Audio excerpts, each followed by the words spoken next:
ಮತ್ತು ನಾವು ನೋಡಿದಾಗೆ ಈ ಒಂಥರ ಬ್ರ್ಯಾಂಡೆಡ್ ಕರಪ್ಟ್ ಫೆಲೋಸ್ ಇತ್ತೀಚೆಗೆಲ್ಲ ಸಿಗಾಕೊಂಡ್ರ ಅಂತ ಬ್ರ್ಯಾಂಡೆಡ್ ಇಷ್ಟೆಲ್ಲ ಮಾಡಿ ಗೋರಾಕೊಂಡಿದ್ದಾರಲ್ಲ, ನಿದ್ದೆ ಮಾಡೋದಕ್ಕೆ ನಿದ್ದೆ ಬರುತ್ತೆ ಇವ್ರಿಗೆ ಅಂತೇಳಿ ನಮ್ಮದೊಂದು ಆವಾಗ ನಮ್ಗೆ ಆಶ್ಚರ್ಯ ಆಗ್ತಾಯಿತ್ತು.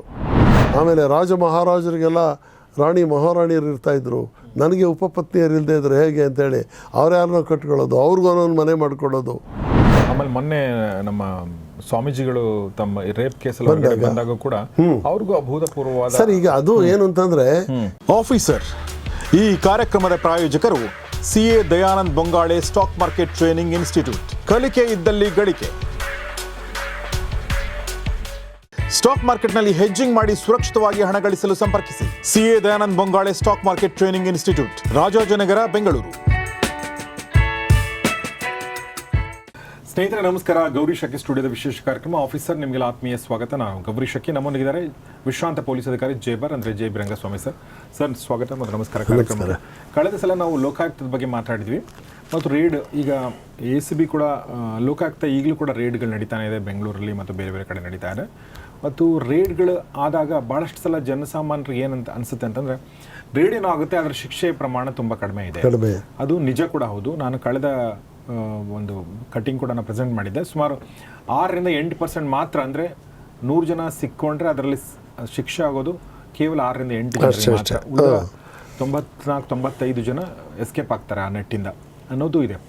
ಸೊ ಹೀಗಾಗಿ ಪ್ರಶ್ನೆ ಏನಂದರೆ, ಇವರೇನು ರೇಡ್ಗೊಳಗಾಗ್ತಾರೆ, ಇವರು ಕೋರ್ಟಿಗೆ ಹೋಗಬೇಕಾಗತ್ತೆ, ಇವರು ಎಕನಾಮಿಕ್ ಅಫೆನ್ಸ್ ಮಾಡಿದವರು, ಇವರ ಮನಸ್ಥಿತಿ ಹೇಗಿರುತ್ತೆ ಸರ್? ಅಂದರೆ ನಾನು ದುಡ್ಡು ಗಳಿಸಿದ್ದೀನಿ, ಇನ್ನೊಂದು ಸ್ವಲ್ಪ ದಿನ ಆದಮೇಲೆ ಜಯಿಸ್ಕೊಂಡು ಬರ್ತೀನಿ ಅನ್ನೋ ಥರ ಇರುತ್ತಾ, ಅಥವಾ ಎಲ್ಲೋ ಒಂದು ಕಡೆ ಅವ್ರಿಗೆ ಭಯ ಇರುತ್ತಾ? ಹೇಗಿರುತ್ತೆ ಸರ್ ಮನಸ್ಥಿತಿ? ಅವ್ರ ಮನಸ್ಥಿತಿನೂ ಇಲ್ಲಿ ಮ್ಯಾಟರ್ ಆಗುತ್ತೆ ಮತ್ತು ಅವ್ರ ಮನೆಯವ್ರ ಮನಸ್ಥಿತಿ ಅಲ್ವಾ, ಅವ್ರ ಮಕ್ಕಳು, ಯಾಕಂದ್ರೆ ಅವ್ರು ಹೊರಗಡೆ ಹೋಗ್ಬೇಕಲ್ಲ, ಹೊರಗಡೆ ಹೋಗಿ ಅವರು ಸಮಾಜ ಎದುರಿಸ್ಬೇಕು. ಸೊ ಹೆಂಗೆ ಎದುರಿಸ್ತಾರೆ? ಇದು ಈ ಪ್ರಶ್ನೆಗೆ ಏನು ಸರ್ ತುಂಬ ಜನಕ್ಕೆ, ಮತ್ತು ನಾವು ನೋಡಿದಾಗೆ ಈ ಒಂಥರ ಬ್ರ್ಯಾಂಡೆಡ್ ಕರಪ್ಟ್ ಫೆಲೋಸ್ ಇತ್ತೀಚೆಗೆಲ್ಲ ಸಿಗಾಕೊಂಡ್ರ ಅಂತ ಬ್ರ್ಯಾಂಡೆಡ್ ಅವರು ಇರೋ ರೀತಿ ನೋಡಿದ್ರೆ ನಾನು ಯಾರಿಗೂ ಹೆದರೋದಿಲ್ಲ, ಇದೆಲ್ಲ ಷಡ್ಯಂತ್ರ, ಇದೆಲ್ಲ ವಿರೋಧ ಪಕ್ಷದವ್ರದ್ದು ಕಳ್ಳಾಟಗಳು, ನನ್ನನ್ನು ಅಲ್ಲಿಗೆ ಸೇರ್ಕೊಳ್ಳೋಕೆ ಹೇಳಿದ್ರು, ನಾನು ಸೇರ್ಕೊಳ್ಳಿಲ್ಲ, ಅದಕ್ಕೋಸ್ಕರ ಹಿಡಿಸಿದ್ದಾರೆ, ಇದು ಎಲ್ಲ ಮಾತಾಡ್ತಿರ್ತಾರೆ. ನೋಡ್ತಾ ಇದ್ರೆ ಆ ಮಾತಿನ ಕಾನ್ಫಿಡೆನ್ಸು, ಅವ್ರು ಹೇಳೋಂಥ ಛಾತಿ ಇಟ್ಕೊಂಡು ಹೇಳೋಂಥದ್ದು ಇವೆಲ್ಲ ನೋಡಿದಾಗ ಏನಪ್ಪ ಇದು ಇವ್ರ ಮೇಲೆ ಸುಟ್ಕೇಸ್ ಹಾಕಿರ್ಬೋದಾ ಅಂತ ನಮಗೆ ಅನ್ನಿಸ್ಬಿಡುತ್ತೆ ಅನೇಕ ಬಾರಿ. ಇನ್ನು ಕೆಲವು ಬಾರಿ ಅವ್ರೇನು ಮಾಡ್ತಾರೆ, ಅವ್ರು ಅಲ್ಲಿಂದ ಹೊರಗಡೆ ಜೈಲ್ಗೆ ಹಾಕಿರ್ತಾರೆ, ಹಾಕಿದ ತಕ್ಷಣ ಬಂದರೆ ಅಭೂತಪೂರ್ವವಾದ ಸ್ವಾಗತ. 30-40 ಸಾವಿರ ಜನ ಸೇರಿಕೊಂಡು ಹಾರ ಹಾಕ್ಕೊಂಡು ಘೋಷಣೆ ಹಾಕ್ಕೊಂಡು ಏನದು ಒಂಥರ ಆ ವೀರೋಚಿತ ಸ್ವಾಗತ ತಗೊಳ್ಳೋದು. ಅಂದರೆ ಜೈಲಿಗೆ ಹೋಗಿ ಸ್ವಾತಂತ್ರ್ಯ ಹೋರಾಟಗಾರರಿಗೆ ಮಾಡೋದಿಲ್ಲ, ಇಷ್ಟೆಲ್ಲ ನಡೆಯುತ್ತೆ. ಏನಿದು ಇಷ್ಟು ಜನಪ್ರಿಯವಾದ ವ್ಯಕ್ತಿನ ಹೇಗೆ ಮಾಡೋಕ್ಕೆ ಸಾಧ್ಯನಾ? ಅಥವಾ ತನಿಖಾಧಿಕಾರಿಗಳ ಮೇಲೇ, ಆಡಳಿತದಲ್ಲಿರೋಂಥ ಪಕ್ಷದ ಮೇಲೆ, ಅವರ ಉದ್ದೇಶಗಳ ಬಗ್ಗೆನೇ ಜನ ಅನುಮಾನ ಪಡೋ ಹಾಗಾಗ್ಬಿಡುತ್ತೆ. ಅದು ಈ ಟ್ರೆಂಡ್ ಎಲ್ಲಿಂದ ಶುರುವಾಯಿತು ಅಂತಂದರೆ ಲಾಲೂ ಪ್ರಸಾದ್ ಯಾದವ್ ಕಡೆಯಿಂದ ಬರುತ್ತೆ. ಲಾಲೂ ಪ್ರಸಾದ್ ಯಾದವ್ ಮೊದಲು ದನದ ಮೇವಿನ ಪ್ರಕರಣಗಳಲ್ಲಿ ಸಿಕ್ಕಾಕೊಂಡಾಗ ಇದೇ ಥರ ಅಭೂತವಾದ ಇದನ್ನು ತಂದುಬಿಡುತ್ತೆ. ಆಮೇಲೆ ಅವನು ಕಿಂಗ್ ಮೇಕರ್ ಆಗ್ತಾನೆ, ಅವಿದ್ಯಾವಂತಳಾದ ಅವ್ರ ಹೆಂಡ್ತಿನ ಅವರನ್ನೇ ಚೀಫ್ ಮಿನಿಸ್ಟರ್ ಮಾಡ್ತಾರೆ, ಅಲ್ಲಿಂದನೇ ಆಡಳಿತನ ರಿಮೋಟ್ ಕಂಟ್ರೋಲಲ್ಲಿ ನಡೆಸ್ತಾರೆ, ಏನೇನಾಗೋಗ್ಬಿಡುತ್ತೆ. ಇವಕ್ಕೆಲ್ಲ ನಿಜನೋ ಸುಳ್ಳೋ, ಇಷ್ಟೊಂದು ದುಡ್ಡು ಹೊಡೆದಿದ್ದಾನೆ ಅಂತೇಳಿ ಎಲ್ಲ ಬರ್ತಾ ಇದೆ. ಪತ್ರಿಕೆಯವ್ರದ್ದೇ ಉತ್ಪ್ರೇಕ್ಷಿತ ವರದಿನ ಅಂತ ಅನುಮಾನ ಪಡೋದು. ಅಲ್ಲಿಂದ 2G ಹಗರಣ ಅಂತ ಮತ್ತೆ ಬರುತ್ತೆ, ರಾಜ ಆ್ಯಂಡ್ ಕನಿಮೋಳಿ ಇವರೆಲ್ಲರದು. ಇವರು ಅಲ್ಲಿಂದ ಜೈಲಿಂದ ಆಚೆ ಬಂದರೆ ನೋಡಿ, ಜೈಲಿಗೆ ಯಾರನ್ನೇ ಹಾಕಬೇಕಾದ್ರೆ ಫಸ್ಟ್ ಪ್ರೈಮಾ ಫೇಸಿ ಬರಲೇಬೇಕು. ಮೇಲ್ನೋಟಕ್ಕೆ ಅವನು ಈ ಅಪರಾಧವನ್ನು ಮಾಡಿದಾನೆ ಅನ್ನೋದು ಸಾಬೀತಾಗೋ ತನಕ ಯಾರನ್ನೂ ಅರೆಸ್ಟ್ ಮಾಡಲ್ಲ. ಅಷ್ಟು ಸಾಕ್ಷ್ಯಾಧಾರಗಳನ್ನು ತಗೊಂಡೇ ಆಮೇಲೆ ಮಾಡೋಂಥದ್ದು. ಅಲ್ಲಿ ಹೋಗ್ತಾರೆ, 3 ತಿಂಗಳು 4 ತಿಂಗಳು ಇದ್ದು ಆಚೆ ಬರಬೇಕಾದ್ರೆ ಏನು ಸ್ಟೇಜ್ ಅರೇಂಜ್ಮೆಂಟು. ಅಷ್ಟೊಂದು ಜನ ನಾನಾ ಊರುಗಳಿಂದ, ನಾನು ಯಾರೋ ಒಬ್ಬ ಕರ್ನಾಟಕದ ರಾಜಕಾರಣಿ ಒಬ್ಬರು ಆ ಥರ ಆಚೆ ಬಂದಾಗ ಯಾವ ದೂರದ ಜಿಲ್ಲೆಗಳಿಂದ ಎಲ್ಲ ಬಂದ್ಬಿಟ್ಟಿದ್ದಾರೆ. ಎಲ್ಲ ಒಂದೇ ಥರದ ಬಸ್ಗಳನ್ನ ಲೈನ್ಗೆ ಟಿವಿನಲ್ಲಿ ತೋರಿಸ್ತಾ ಇದ್ದಾರೆ. ಏನು ಆಸ್ ಇಫ್ ಜನನೇ ಬಸ್ ಮಾಡ್ಕೊಂಬಂದ್ರು ಅಂದರೆ ಎಲ್ಲ ಒಂದೇ ಕಂಪ್ನಿದಲ್ಲಿ ಮಾಡ್ಕೊಂಬಂದ್ರು ಏನೋ ಗೊತ್ತಿಲ್ಲ. ಅದು ಈ ಥರ ಎಲ್ಲ ಆಗ್ಬಿಡುತ್ತೆ. ಆಮೇಲೆ ಮೊನ್ನೆ ನಮ್ಮ ಸ್ವಾಮೀಜಿಗಳು ತಮ್ಮ ರೇಪ್ ಕೇಸಲ್ಲಿ ಬಂದಾಗ ಕೂಡ ಅವ್ರಿಗೂ ಅಭೂತಪೂರ್ವವಾದ ಸರ್ ಈಗ ಅದು ಏನು ಅಂತಂದ್ರೆ ಈಗ ಪ್ರತಿಯೊಂದಕ್ಕೂ ಕಾಂಟ್ರಾಕ್ಟರ್ಗಳಿದ್ದಾರೆ ಸರ್. ಇದು ಈ ಜನ ಕರ್ಕೊಂಬರಕ್ಕೆ ಅಂತಾನೆ ಕಾಂಟ್ರಾಕ್ಟರ್ ಇದ್ದಾರೆ. ಆಮೇಲೆ ಶಾಮಿಯಾನ ಕಟ್ಟೋದಿಕ್ಕೆ, ಬ್ಯಾರಿಕೇಡಿಂಗ್ ಕಟ್ಟೋದಿಕ್ಕೆ, ಎಲ್ಲದಕ್ಕೂ ಇದಿದೆ. ದುಡ್ಡೊಂದು ಬೇಕು ಅಷ್ಟೇನೆ. ಈಗ ಅವ್ರೇನಾರು ಈಗ ಕರ್ಕೊಂಬರ್ಬೇಕು, ನೋಡಪ್ಪ ಹಿಂಗೆಲ್ಲ ನಾವು ಸಮ್ಮೇಳನ ಮಾಡ್ತಾ ಇದ್ದೀವಿ ಅಂತಂದ್ರೆ ನಿಮ್ಮ ಕಡೆಯಿಂದ 5,000 ಜನ ಕರ್ಕೊಂಬನ್ನಿ ಅಂತಂದ್ರೆ ಒಂದು ಬಸ್ಸಿಗೆ 50 ಸೀಟು. ಅದರಂತೆ ಅವನಿಗೆ ಯಾರು ಅವ್ನು ಕಾಂಟ್ರಾಕ್ಟ್ ಯಾವನು ಇರ್ತಾನೆ ಅವನಿಗೆ ಕೊಟ್ಬಿಟ್ರೆ ಹಳ್ಳಿಲೆಲ್ಲ ಉಂಡಾಡಿ ಗುಂಡ್ರು ಅಲ್ಲಿ ಇಲ್ಲಿ ಸೋಮಾರಿ ಕಟ್ಟೆಯಲ್ಲಿ ಕೂತಿದ್ದವ್ರಿಗೆಲ್ಲ 1,000 ಕೊಡ್ತೀವಿ ಅಂತೇಳಿ ಬಟವಾಡೆ. ಅವ್ರು ಅಲ್ಲಿಂದ ಬರಬೇಕು, ಅವ್ರಿಗೆ ಊಟ ತಿಂಡಿ, ವಾಪಸ್ ಕೈ ಹೋಗ್ಬೇಕಾದ್ರೆ ಬಸ್ ಇಳಿಯೋ ಟೈಮಲ್ಲಿ 1,000 ರೂಪೀಸ್ ಕೊಡ್ತೀವಿ. ಈ ಕಾಂಟ್ರಾಕ್ಟ್ ಮೇಲೆ ಬರೋದು ಎಲ್ಲ. ಏನು ಜನ ಏನು ತುಂಬಿಕೊಂಡು ಏನು ಘೋಷಣೆ ಹಾಕೊಂಡು ನೀವೇನಂತ ಕೂಗ್ತೀರಾ ಅದಕ್ಕೆ ಜೈ ಜೈ, ಧಿಕ್ಕಾರ ಅಂದ್ರೆ ಅದಕ್ಕೂ ಜೈ, ಇದೆಲ್ಲ ಆಗ್ಬಿಡುತ್ತೆ. ಎಲ್ಲ ಇವತ್ತೆಲ್ಲ ನಡೀತಾ ಇರೋಂಥ ಪ್ರಹಸನಗಳನ್ನು ನೋಡಿದಾಗ ಎಲ್ಲ ಒಂಥರ ಅದ್ರ ಮೇಲೆ ನಡೀತಾ ಇರೋಂಥದ್ದು. ಯಾರಾದರೂ ಒಬ್ಬ ಈ ನಾಯಕ ಬಂದ, ಇವ್ರಿಗೋಸ್ಕರ ನಾವು ಓಡ್ ಬಂದು ಅನ್ನೋಂಥದ್ದನ್ನ ನನ್ನ ಜೀವನದಲ್ಲಿ ನೋಡಿರೋಂಥದ್ದು ಅಂತಂದ್ರೆ ಇಂದಿರಾ ಗಾಂಧಿ, ರಾಜೀವ್ ಗಾಂಧಿ, ಇವರಿಗೆಲ್ಲ ಜನನೇನು ಹಿಡ್ಕೊಂಬರ್ಬೇಕಾಗಿಲ್ಲ. ವಾಜಪೇಯಿ ಅವರು ಇಂಥವರೆಲ್ಲ ಜನನೇ ವಾಲಂಟಿಯರ್ ಆಗಿ ಬರೋರು. ಆಮೇಲೆ ಆ ಕಾಲದ ವಿರೋಧ ಪಕ್ಷದ ನಾಯಕರು ಇಂಥವರೆಲ್ಲರೂ ಇದ್ದಾರೆ ಅಂದರೆ ಬಸ್ ಮಾಡ್ಕೊಂಡು ಅಲ್ಲ ದುಡ್ಡು ಹಾಕೊಂಡು ಹೋಗ್ಬಿಟ್ಟು ಬರೋರು. ಅದೊಂದು ಆ ಥರದ್ದೊಂದು ಪ್ರೀತಿ ಇತ್ತು. ಈಗ ಏನಿಲ್ಲ. ಈ ಥರದೊಂದು ಮಾಡ್ತಾ ಇದ್ದೀವಿ ಅಂತಂದ್ರೆ ಸಾಕು, ಅದಕ್ಕೆಲ್ಲ ಕ್ಯಾಟ್ರಿಂಗ್ ಎಲ್ಲ ಅಡ್ಜಸ್ಟ್ ಮಾಡಿ ಯಾವ ಸಮ್ಮೇಳನ ಬೇಕಾದ್ರೂ ನೀವು ಮಾಡ್ಬೋದು. ಆ ಥರ ಇದೆ ಇವತ್ತು. ಈ ಭ್ರಷ್ಟರದ್ದು ಅದೇ ಥರ ಇದೆ. ನಮಗೆ ಅವ್ರು ಆಡ ಅಂತ ಅಟ್ಟಹಾಸಗಳು ಇವನ್ನೆಲ್ಲ ನೋಡಿದಾಗ ಇವ್ರಿಗೇನು ಅನ್ಸೋದೇ ಇಲ್ವಾ? ತಾವು ಸಿಕ್ಕಾಕೊಳ್ತೀವಿ ಅಂತೇಳಿ ಆ್ಯಕ್ಚುಲಿ ಅವರು ಮಾಲು ಸಮೇತ ಸಿಕ್ಕಾಕೊಂಡು ಬಿದ್ದಿರ್ತಾರೆ. ಮಾತು ಮಾತ್ರ ಬಂಡುಗಾರಿಕೆ ಅದು. ಒಬ್ಬನ ಯಾರನ್ನಾರು ಆಗಲಿ, ನಾವು ಇವನು ಅಕ್ರಮ ಆಸ್ತಿಯನ್ನು ಮಾಡಿದ್ದಾನೆ, ಇಲ್ಲಿ ಭ್ರಷ್ಟಾಚಾರ ಮಾಡಿದ್ದಾನೆ ಮತ್ತು ಇಂತಿಂಥದ್ರಲ್ಲಿ ಗೋಲ್ಮಾಲ್ ಮಾಡಿ ಸರ್ಕಾರಕ್ಕೆ ನಷ್ಟ ಉಂಟು ಮಾಡಿದ್ದಾನೆ, ಇಂಥ ಕೇಸನ್ನ ಯಾವನೋ ರಾಜಕಾರಣಿ ಹೇಳ್ದ ಅಂತ ಹೇಳಿ ಕೇಸ್ ಮಾಡೋಕ್ಕೆ ಬರಲ್ಲ. ಹೇಗೆ ಮಾಡ್ತಾರೆ? ಸೊ ಇನ್ಫಾರ್ಮೇಷನ್ ಆ ರೀತಿ ಬಂದಿರುತ್ತೆ. ಸೊ ಇಂತಿಂಥ ದುಡ್ಡಿನಲ್ಲಿ ಇವನು ಮೇವು ಹಗರಣನೋ ಇನ್ನೊಂದು ಯಾವುದೋ ಒಂದು ಹಗರಣದಲ್ಲಿ ಇಷ್ಟು ದುಡ್ಡು ಬಂದಿದೆ, ಆ ದುಡ್ಡು ಇಂತಿಂಥ ಕಡೆ ವಿತರಣೆ ಆಗಿದೆ, ಈ ರೂಪದಲ್ಲಿ ಆಗಿದೆ ಅನ್ನೋದನ್ನ ಎಲ್ಲ ಇನ್ಫಾರ್ಮೇಷನ್ ಕಲೆಕ್ಟ್ ಮಾಡ್ತಾರೆ. ತಮಗೆ ಗೊತ್ತಿರ್ಬೋದು, ಒಬ್ಬ ರಾಜಕಾರಣಿನೋ ಅಥವಾ ಒಬ್ಬ ಸರ್ಕಾರಿ ಅಧಿಕಾರಿನೋ ಭ್ರಷ್ಟರನ್ನ ಮಾಡ್ಬೇಕಾದ್ರೆ 60-70 ಕಡೆ ಏಕಕಾಲದಲ್ಲಿ ದಾಳಿ ಆಗುತ್ತೆ. 60-70 ಕಡೆ ಏಕಕಾಲದಲ್ಲಿ ಮನೆ ಮೇಲೆ ದಾಳಿ ಆಗಬೇಕಾದ್ರೆ ಸಾಲಿಡ್ ಆದಂಥ ಎವಿಡೆನ್ಸ್ ಇರಲೇಬೇಕು. ಇಲ್ಲ ನಾನು ಏನೋ ಇನ್ಫಾರ್ಮೇಷನ್ ಇದೆ ಅಂತೇಳಿ ಗಬಕ್ಕಂತ ಯಾರ್ದೋ ಮನೆ ಮೇಲೆ ನಾನು ರೈಡ್ ಮಾಡಿದ್ರೆ ಆಗ ಅದರ ಸಂಪೂರ್ಣ ಹೊಣೆಗಾರಿಕೆ ನಂದಾಗಿರುತ್ತೆ. ಡಿಸ್ಮಿಸ್ ಅಲ್ಲ, ಜೈಲಿಗೆ ಹೋಗ್ಬೇಕಾಗತ್ತೆ. ಸಿಗ್ಲೇಬೇಕಲ್ಲಿ. ಖಚಿತ ವರ್ತಮಾನದ ಮೇರೆಗೆ ಅಟ್ಯಾಕ್ ಮಾಡ್ತಾ ಇರೋದಲ್ಲಿ ಕೆಲವು ಹುಡುಕಾಟ ಮಾಡ್ಬೋದು, ಇಲ್ಲಿ ಔಸಿಟ್ಟಿದ್ದಾರೆ ಅದು ಇದು ಅದು ಬೇರೆ. ಆದರೆ ನಿರ್ದಿಷ್ಟವಾಗಿ ಇಂತಿಂಥ ರೆಕಾರ್ಡ್ಸ್ ಈ ರೀತಿ ಹೇಳ್ತಾ ಇರೋದ್ರಿಂದ ಹೇಳಿ ಅದೆಲ್ಲ ಪೂರ್ತಿ ಅವರು ಡೀಟೇಲ್ಸ್ ಸ್ಟಡಿ ಮಾಡಿರ್ತಾರೆ. ಸ್ಟಡಿ ಅಂದ್ರೆ ಕೊನೆಯ ಹಂತದಲ್ಲಿ ಎಲ್ಲ ಸಾಕ್ಷ್ಯಾಧಾರಗಳು ರೆಡಿಯಾಗಿರೋಂಥದ್ದಕ್ಕೆ ಕೈ ಹಾಕೋದು. ಯಾವುದೂ ಆಫ್ ಹ್ಯಾಂಡಾಗಿ ಆಗೋದಿಲ್ಲ. ಯಾರೋ ಈ ಸರ್ಕಾರ ಬಂದು ಹಿಡಿಸ್ತು, ಆ ಸರ್ಕಾರ ಬಂದು ಹಿಡಿಸ್ತು, ಅದರೆಲ್ಲ ಇರುತ್ತೆ, ಅವ್ರದ್ದು ಇರುತ್ತೆ. ನನಗೆ ಗೊತ್ತಿರೋ ಹಾಗೆ ಅದಕ್ಕೆ ಆ ಥರ ಕಾರಣ ಯಾರು ಅಂತಂದರೆ ಇವರ ಓನ್ ಪೀಪಲ್ ಹತ್ತಿರದಲ್ಲೇ ಇರ್ತಾರೆ. ಅವ್ರಿಗೆಲ್ಲ ಕೊಡಬೇಕಾದಂಥ ಕೊಬ್ಬರಿ ಗಿಟ್ಟುಗಳನ್ನು ಇವ್ರು ಕೊಟ್ಟೇ ಇರೋದಿಲ್ಲ. ಎಲ್ಲ ನಾನೊಬ್ಬರೇ ನುಗ್ಕೊಳ್ತೀನಿ ಅಂತಂದರೆ ಅವನು ವೆಯ್ಟ್ ಮಾಡ್ತಾ ಇರ್ತಾನೆ. ಆಮೇಲೆ ಅವ್ರ ಜೊತೆ ಇವರು ಯಾವಾಗ ಸಂಬಂಧ ಅಳಿಸ್ಕೊಳ್ಳುತ್ತೋ ಎಲ್ಲ ಸ್ವಾಮಿ ಹಿಂಗಿದೆ, ನಂಬರ್ 1 2 3 4 ಇಲ್ಲಿಲ್ಲೇ ಇದೆ ಅಂತೇಳಿ ಅವನೇ ಕರ್ಕೊಂಬಂದು ಹುಡುಕಿ ತೋರಿಸ್ಬಿಟ್ಟು ಹೋಗ್ತಾನೆ. ನಾನೀಗ ಲೋಕಾಯುಕ್ತದಲ್ಲಿ ಅನೇಕ ರೈಡರ್ಗಳನ್ನು ಕಂಡಕ್ಟ್ ಮಾಡ್ಬೇಕಾದ್ರೆ ಪ್ರಿಲಿಮಿನರಿ ಎನ್ಕ್ವೈರಿಗೆ ಖಾಸಗಿಯಾಗಿ ಇದಾಗಿ ಏನಂದರೆ ಗುಪ್ತವಾಗಿ ವಿಚಾರಣೆ ಮಾಡೋಕ್ಕೆ ಹೋಗ್ತಾ ಇದ್ದು.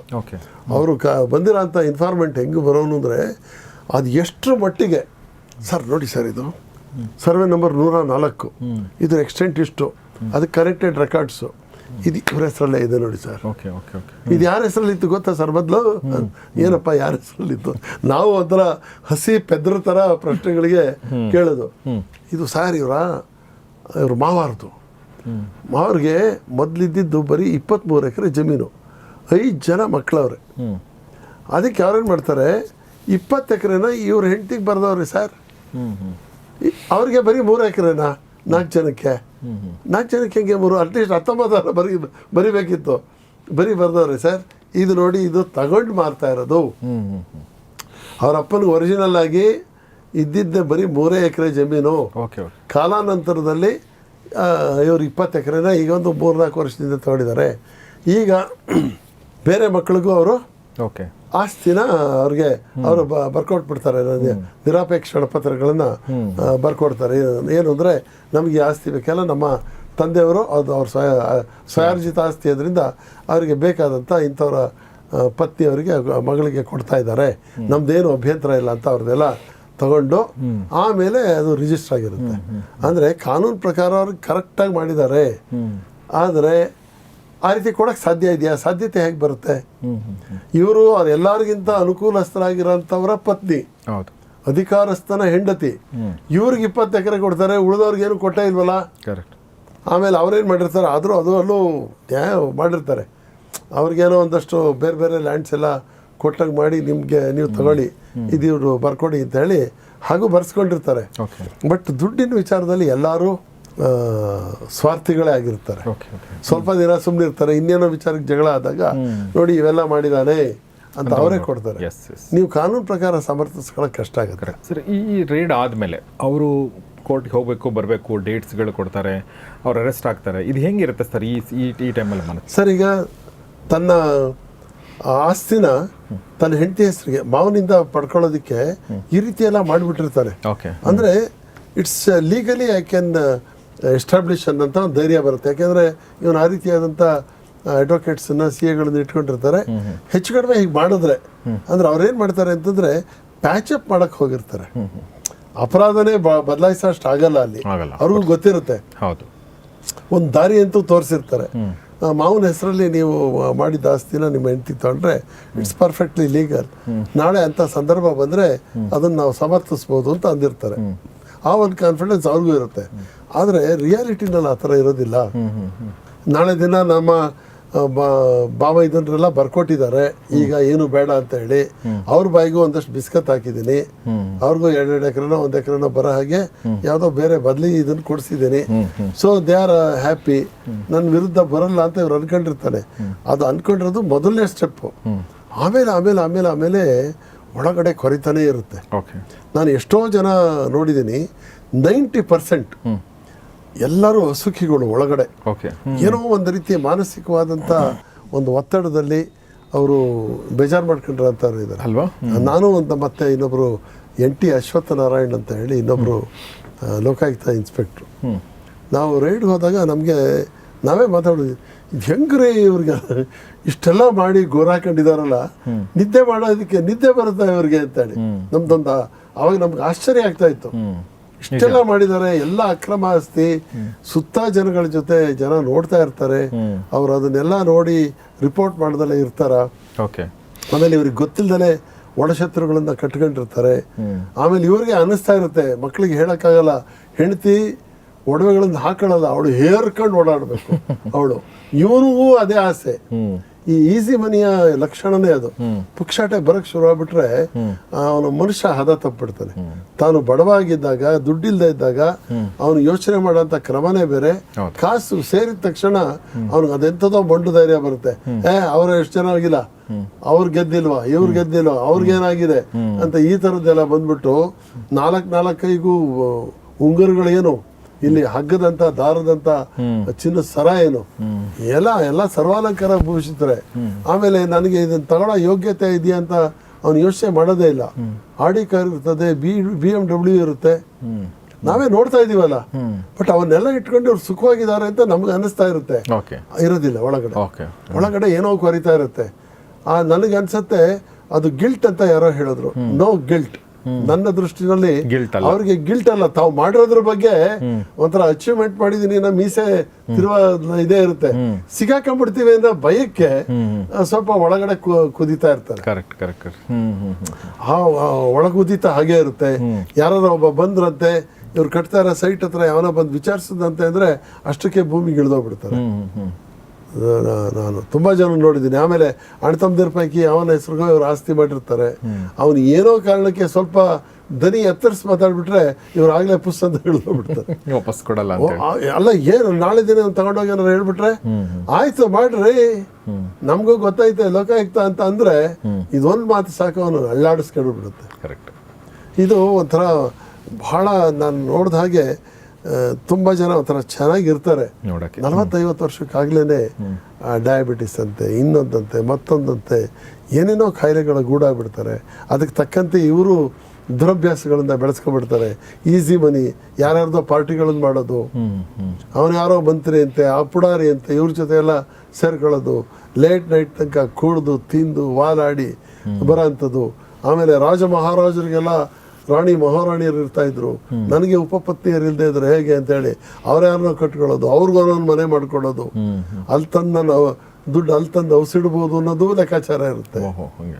ಹೀಗೆ ಏನೇನೋ ಅದು ಬಹುಶಃ ಒಂದು ಮಾತು ನಾನು ಕೇಳಿದ್ದೆ ಸರ್, ಆದರ್ಶ ಅನ್ನೋದು ಯಾರ್ಯಾರಿಗೋ ಬೇಕಾಗಿಲ್ಲ, ಆದರ್ಶ ಅನ್ನೋದು ನಮಗೆ ಬೇಕಾಗಿರೋವಂಥದ್ದು. ಆದರ್ಶದ ದಾರಿದೀಪ ನಂದಿ ಹೋದಾಗ ನಾವು ಇಂಥ ಕಡೆನೇ ಕಾಲಿಡ್ತೀವಿ ಅಂತ ಹೇಳಕ್ ಬರಲ್ಲ. ನಾವು ಹೇಳೋದು ಏನಿದ್ರೆ ಪ್ರಪಾತಕ್ಕೆ ಹೋಗೋದ ಜಾಗಕ್ಕೇನೆ ಆದರ್ಶ ಬೇಕದು. ಯಾಕೆಂದರೆ ನಮ್ಮನ್ನು ನಾವು ಸ್ಥಿರವಾಗಿ ಕಾಪಾಡ್ಕೊಂಡು ನಿಲ್ಲಬೇಕಾದ್ರೆ ಆ ಥರದ ಮೌಲ್ಯಗಳನ್ನು ಇಟ್ಕೊಳ್ಳೇಬೇಕಾಗುತ್ತೆ. ಸುಮ್ಮನೆ ಹೆಂಗೋ ಸಿಕ್ದಂಗೆಲ್ಲ ನಾನು ಆಡ್ತೀನಿ ಅಂತಂದರೆ ಎಲ್ಲೋ ಕೆಲವು ಕಾಲ ಅದಾಗ್ಬಿಡುತ್ತೆ, ಕೊನೆಗೆ ಅದು ಉತ್ತರ ಹೇಳೋದು ಕಷ್ಟ. ಆಮೇಲೆ ನಾನೇ ಗಮನಿಸ್ದಾಗೆ, ತುಂಬ ಜನ ಹೇಳಿರೋಂಥ ಮಾತು ಗಮನಿಸ್ದಾಗೆ, ಈ ಈಸಿ ಮನಿ ಹಡ್ಬಿಟ್ಟಿ ಮನೆಗಳದ್ದು ದುಡ್ಡು ಏನೇ ಲಾಗ ಹಾಕಿದ್ರು 2 ಅಥವಾ 3ನೇ ತಲೆಮಾರಿಗೆ ಅಲ್ಲಿಗೆ ಸರ್ವನಾಶ. ನೀವು ಬೇಕಾದ್ರೆ ನಿಮ್ಮ ಸುತ್ತಮುತ್ತಲೇ ಬೇಕಾದ್ರೆ ಉದಾಹರಿಸಿ ನೋಡಿ. ಅಷ್ಟಕ್ಕೋಸ್ಕರ ಇವೆಲ್ಲ ಮಾಡಬೇಕಿತ್ತೆ ಅನ್ನಿಸ್ಬಿಡುತ್ತೆ. ನಾವು ನೋಡಿದ್ದೀವಿ ಭ್ರಷ್ಟಾಧಿಕಾರಿಗಳು ಅವ್ರೇನು ಆಫೀಸಲ್ಲಿ ಕೆಲಸ ಮಾಡೋದು ಅಷ್ಟರಲ್ಲೇ, ತಾವು ಮಾಡೋ ಕೆಲಸಕ್ಕೆ ಅವನೋ ರಿಟೈರ್ಡ್ ಆಗಿರೋ ಅಂತ ಇನ್ನೊಬ್ಬನ ಅಸಿಸ್ಟೆಂಟ್ ಇಟ್ಕೊಂಡು ಅವ್ನ ಕೈ ರೆಕಾರ್ಡ್ ಬರೆಸ್ಕೊಂಡು ಕೂತಿರ್ತಾರೆ. ಇಲ್ಲಿ ಬಂದು ಇಲ್ಲಿ ಬೆಳಗ್ಗೆನೇ ಅರ್ಲಿ ಮಾರ್ನಿಂಗ್ ಒಂದು ವಾಕ್ ಹೋಗಲ್ಲ, ಇನ್ನೊಂದು ಇದು ಮಾಡಲ್ಲ, ಯಾವ ಸಾಹಿತ್ಯ ಕಲೆ ಇದ್ರ ಬಗ್ಗೆ 3 ಕಾಸಿನ ಇದಿರಲ್ಲ. ಬಂದ್ಬಿಟ್ಟು ಮಿನಿಸ್ಟರ್ ಮನೆ ಹತ್ರ ಅನ್ಕಿರ್ಕೊಂಡು ನಿಂತಿರ್ಬೇಕು, ಆ ಪಡಸಲ್ಲೆಲ್ಲ ನಿಂತಿರ್ತಾರೆ. ಇಷ್ಟೆಲ್ಲ ದುಡಿತಾರೆ ಅದಕ್ಕ, ಅಷ್ಟಕ್ಕೋಸ್ಕರ ಇವೆಲ್ಲ ಮಾಡ್ಬೇಕೆ? ಅಲ್ಲ, ಸುಮ್ಮನೆ ನೋಡಿದ್ರೇನೆ ನಮಗೆ ಅದು ಒಂಥರ ಜೀವನ ಅತ್ಯಂತ ನಿರರ್ಥಕ ಅಂತ ಅನಿಸ್ಬಿಡುತ್ತೆ. ಆಮೇಲೆ ಎಲ್ಲಾರ್ಗೂ ಅಡ್ಜಸ್ಟ್ಮೆಂಟು, ಎಲ್ಲಾರ್ಗೂ ಇದು ಹಲ್ಕಿರ್ಕೊಂಡೇ ಓಡಾಡೋದು, ಮೇಲ್ ನೋಡಿದ್ರೆ ಹಬ್ಬ ಬಾಳ್ ನೋಡಿದ್ರೆ ಬಡ್ಕೋಬೇಕು ಅನ್ನೋದ್ರೆ ಯಾಕೆ ಬೇಕು? ಆಮೇಲೆ ಅದು ಮಿನಿಸ್ಟರ್ ಹತ್ರ ಹೋಗೋದು, ಅಲ್ಲೊಂದು ಏನೋ ಒಂದು ಯಾವುದೋ ಒಂದು ಈಗ ಟಿಕೆಟ್ಗೋಸ್ಕರ ಟ್ರೈ ಮಾಡೋದು, ಈ ಥರದ್ದು ಶುರು ಆಗ್ಬಿಡುತ್ತೆ. ಸರ್ಕಾರಿ ನೌಕರಾಗಿದ್ದವನು ಆಗ್ಲೇ ನಾನು ಎಲೆಕ್ಷನ್ಗೆ ನಿಲ್ತೀನಿ ಅಂತಂದ್ರೆ, ಎಲೆಕ್ಷನ್ಗೆ ನಿಲ್ಬೇಕಾದ್ರೆ ಮಿನಿಮಮ್ 50 ಕೋಟಿ ಬಾಪ್ತಾ ಎಲ್ಲರೂ ಹೇಳ್ತಾ ಇದಾರಲ್ಲ, ಅಷ್ಟು 50 ಕೋಟಿ ನೀನ್ ಎಲ್ಲಿಂದ ತಂದಿದ್ಯಪ್ಪ ಅಂತ ಕೇಳಲ್ವಾ? ಯಾವ್ದದು ಮೂಲ? ಇದೆಲ್ಲ ಪ್ರಶ್ನೆಗಳು ಸಾಮಾನ್ಯ ಜನ ಕೇಳ್ತಾರೆ. ನಾವು ನೀವು ಕೇಳಬೇಕಾದಿಲ್ಲ, ನಮಗೆ ಯಾವ ಪಾರ್ಟಿನೂ ಬೇಡ, ಅಂಥದ್ದು ಬೇಡ. ಜನಸಾಮಾನ್ಯರಲ್ಲೇ ಆ ಪ್ರಶ್ನೆ ಉದ್ಭವ ಆಗುತ್ತೆ. ಆ ಕ್ರೆಡಿಬಿಲಿಟಿ ಯಾವ ಥರ ಇದ್ದಿರ್ಬೋದು, ಆ ವ್ಯಕ್ತಿತ್ವಕ್ಕೆ ಏನು ಬೆಲೆ ಬರುತ್ತೆ, ಇದೆಲ್ಲ ನೋಡಬೇಕಾಗತ್ತೆ. ನಾನು ನೋಡಿದಾಗೆ ಆ ಥರ ಒಂಥರ ತಳಮಳಗಳು. ಆಮೇಲೆ ಇವರ ಐಷಾರಾಮಿ ಬದುಕು ಮತ್ತು ಇದೇನಾಗುತ್ತೆ, ಮಕ್ಕಳು ಕಂಟ್ರೋಲಲ್ಲಿ ಇರೋದೇ ಇಲ್ಲ. ತುಂಬ ಜನ ಶ್ರೀಮಂತ ಮಕ್ಕಳು ಅಲ್ಲಿ ಹೋಗೋದು, ಅಲ್ಲಿ ಆಕ್ಸಿಡೆಂಟ್ ಅಂತೆ, ಇನ್ನೇನೋ ಒಂದು ಮಾಡ್ಕೊಳ್ಳೋಂಥದ್ದು. ಆಮೇಲೆ ಅವ್ರ ಕಾರ್ ತಗೊಳಪ್ಪ, ನೀನು ಕಾರ್ ತಗೋ ಬೇಡ ಅಂದವ್ರು, ಓಪನ್ ಜೀಪೇ ಆಗಬೇಕು, ಓಪನ್ ಜೀಪ್ಗೆ ಇಷ್ಟಿಡ್ದಪ್ಪ ಹೆಡ್ಲೈಟು. ಎಲ್ಲ ಊರುಗಳಲ್ಲೂ ನೋಡಿದ್ದೀರ ಅಂಥವ್ರನ್ನ, ಹೆಡ್ಲೈಟ್ಗಳು ಒಂದು ಹಳದಿದು ಇದ್ರದ್ದು ಬಿಳಿದು ಹೆಡ್ಲೈಟ್ ಫ್ಲಾಶ್ ಲೈಟ್ ಹಾಕೊಂಡು ಅವನು ಜೀಪಲ್ಲಿ ಹೋಗ್ಬೇಕು. ಯಾವನಿಗೆ ಆಗಲಿ ಉರಿತದ ಇಲ್ಲ ಹೇಳಿ, ಸುಮ್ಮನಿರೋರ್ಗೂ ಇದಾಗುತ್ತೆ.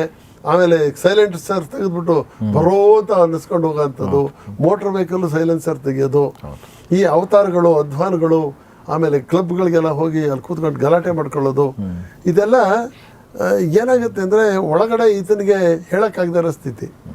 ನನ್ನ ಮಗ ಈಗ ನಡ್ಕೊಳ್ತಾ ಇದ್ದಾನಲ್ಲಪ್ಪ, ನಾಳೆ ಇದು ಎಲ್ಲಿಗೆ ಬಂದು ನಿಲ್ಲುತ್ತೋ ಅನ್ನೋ ಭಯ ಅಲ್ಲಿ ಕಾಡ್ತಾ ಇರುತ್ತೆ. ಏನು ಒಡೆದ ಸಂಸಾರಗಳು. ಹೀಗಾಗಿ ತುಂಬ ಜನ ನಾನು ನೋಡಿದ ಹಾಗೆ ಒಳಗಡೆ ಈ ಅಂಜೂರದ ಮರನ ಯಾವ್ದು ಇರುತ್ತಲ್ಲ, ಒಳಗಡೆ ಅತ್ತಿ ಹಣ್ಣು ಒಳಗಡೆ ಕೊಳತದ ಇದಾಗಿರುತ್ತಲ್ಲ, ಆ ಥರ ಆಗಿರೋಂಥವ್ರೆ ಹೆಚ್ಚು. ಇಷ್ಟೊಂದೆಲ್ಲ ಬೇಕಿತ್ತ ಅಂತ. ನಿಜ ಸರ್. ಇದು ನೀವು ಹೇಳಿದ್ದು ನನಗೆ ಅಂತಂದರೆ, ತುಂಬ ಜನ ಇದು ಯಾರೋ ಒಬ್ಬರು ಹೇಳಿದ್ನ ಕೇಳಿದೆ, ಎಲ್ಲರ ಹತ್ರನೂ ಅಧಿಕಾರ ಮತ್ತು ದುಡ್ಡು ಸಿಗಲಿ ಅಂತ ನಾನು ಬಯಸ್ತೀನಿ. ಯಾಕೆಂದರೆ ಅದು ಸಿಕ್ಕ ಮೇಲೆ ಅದ್ರ ನಿರರ್ಥಕತೆ ಗೊತ್ತಾಗುತ್ತೆ, ಹೀಗಾಗಿ ಸಿಗಲಿ ಅಂತ ಬಯಸ್ತೀನಿ ಅಂತ ಯಾರೋ ನಿಜ ಅದು.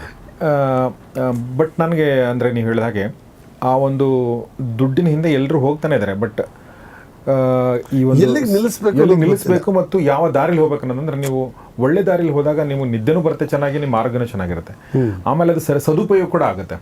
ಆದ್ರೆ ನೀವು ಈ ಥರದ ದಾರಿಲಿ ಹೋದಾಗ ಅದು ಸದುಪಯೋಗ ಕೂಡ ಆಗಲ್ಲ, ಮತ್ತು ಅದು ಬಹುಶಃ ನೀವು ಹೇಳಿದಂಗೆ ಒಂದು ತಲೆಮಾರು, ಏಕೆಂದ್ರೆ ಅವ್ರು ಯಾರು ಮಕ್ಕಳಿರ್ತಾರೆ ಅವ್ರಿಗೆ ಅದ್ರ ವ್ಯಾಲ್ಯೂನ ಗೊತ್ತಿಲ್ಲ. ಈಸಿ ಮನಿ ಬಗ್ಗೆ ಅವ್ರಿಗೆ 3 ಕಾಸಿನ ವ್ಯಾಲ್ಯೂನೂ ಇರೋದಿಲ್ಲ. ಆಮೇಲೆ ಇವರು ಕಳ್ಳ ಹಣ ಅದು, ಅದನ್ನ ರೆಕಾರ್ಡ್ ಮಾಡಿಸ್ಬೇಕಾದ್ರೆ ಯಾವುದೋ ಅರ್ಜೆಂಟ್ಗೆ ಹಿಂಗೋ ಹಿಂಗೆ ಈಗ ಸದ್ಯಕ್ಕೆ ಇವನ ಹೆಸರಲ್ಲಿ ಮಾಡಿಸಿರಪ್ಪ ಅಂತ ಮಾಡ್ತಾರೆ. ಆಮೇಲೆ ನೋಡಿದ್ರೆ ಅದು ಅವನು ಸುಮ್ಮನೆ ಇರ್ತಾನೆ, ಭಾಳ ನಂಬಿಕಸ್ಥ ನಿಷ್ಠಾವಂತನ ಥರನೇ ಇರ್ತಾನೆ. ಆಮೇಲೆ ಆಮೇಲೆ ಆಮೇಲೆ ಅವನ ಮನಸ್ಸು ಬದಲಾವಣೆ ಆಗುತ್ತೆ. ಇವನಿಗೆ ಮೋಸ ಮಾಡಿದ್ರು ಏನು ತಪ್ಪಿಲ್ಲ ಅನ್ನೋ ನಿರ್ಧಾರಕ್ಕೆ ಬರ್ತಾನೆ. ಇವನು ಮೋಸ ಮಾಡೇ ಗಳಿಸಿರ್ದೆ ಹೆಂಗು ನಾನು ಅವನಿಗೆ ಮೋಸ, ಅವನಿಗೆ ಅಲ್ದಲ್ಲಿ ಇಂಡಿಯಾರಿಗೆ ಮೋಸ ಮಾಡಲಿ, ಒಳ್ಳೆಯವ್ರಿಗೇನು ಮೋಸ ಮಾಡ್ತಾ ಇಲ್ಲ ನಾನು. ಆಫೀಸರ್, ಈ ಕಾರ್ಯಕ್ರಮದ ಪ್ರಾಯೋಜಕರು CA Dayanand Bongale stock market training institute. ಕಲಿಕೆ ಇದ್ದಲ್ಲಿ ಗಳಿಕೆ.